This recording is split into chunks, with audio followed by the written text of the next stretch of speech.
Hi there. I hope you're having a wonderful day.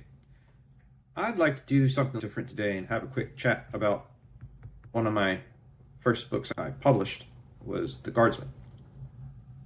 I'm going to try the book report format on this one. See how it works out. I've been doing the author writing life kind of stuff, and I haven't really talked about any of the writing piece of it, other than like the technical pieces, which is probably lacking.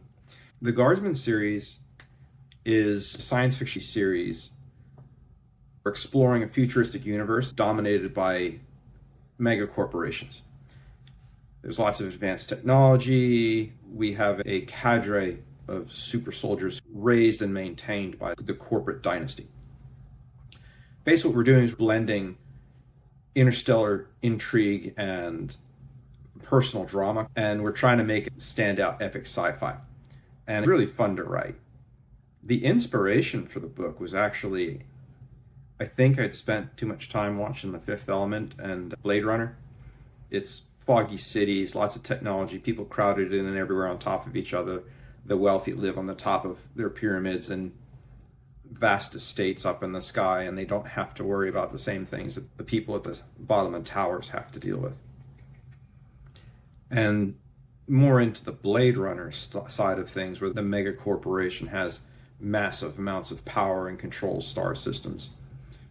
The idea initially was that Earth figures out how to terraform and repair from ecological disasters on the planet before figuring out how the faster than light drives work. If you're a student of history, you can look back and see how communications worked back in the American Revolution.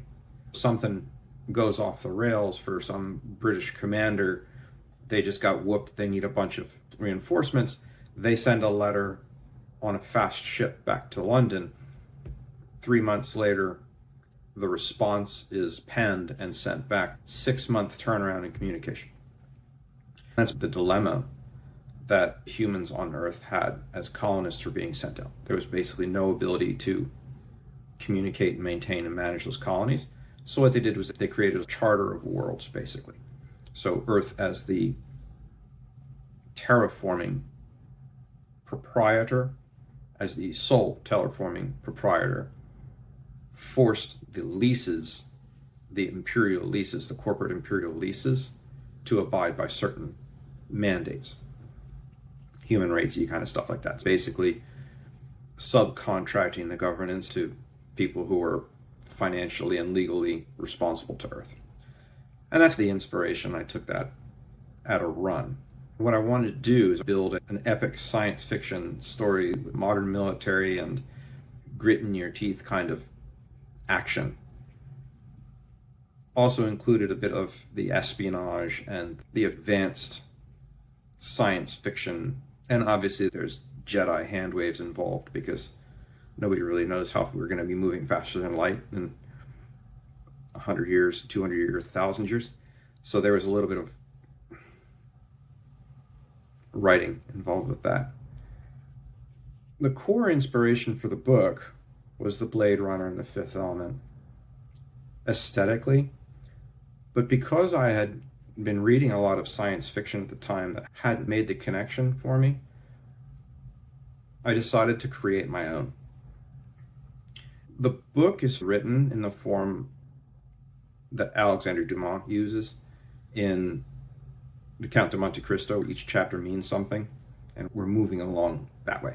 No matter the length of the chapter, there's at least one major point that moves the plot forward. We use those chapters strung together as a string of pearls to make a much more in-depth story that follows point to point. Now, it's not a straight line, because there's a lot of action, there's a lot of twists and turns. It's a science fiction adventure thriller, mystery. The standout message in the book is the turning of generations and the importance of your family, the importance of working together with people you trust. Through the book, there's 3 books, from The Guardsman, Honor of the Fallen, into Blood Debts, and finally into Wrath and Retribution. We're seeing the middle generation, the reason that the middle generation is handed the bag that it's handed by the prior generation, and then wrath and retribution is when the next generation begins to step up and enter their careers in service to protect their homes. During that, you've got an arch villain who's been making a mess of things for quite some time. That's part of the mystery, is trying to figure out who that guy is. And that's the message. Is that there's people out there who want power, and they're going to thumb the scales of justice to push it this way or that. So the author's process and unique elements in the Guardsman, the whole 3-book series, are basically enter in the action with somebody we don't know. Introduce that character, and that character is John Smith. Because of the shame of what he was accused of, he was banished and his name was stripped. So we have to suffer as an outcast, as a John Smith, as a pariah, to see the bottom of society. And the past sort of starts coming back to haunt him. Don't want to spoil, but it's done for a reason. The process, the flow, is basically we start with a really bad situation and an ultimate end state where we need to get to, and we have to work through that. The bad guys are trying to keep you down. Society is doing its thing. You know, your meals are costing more than you're making.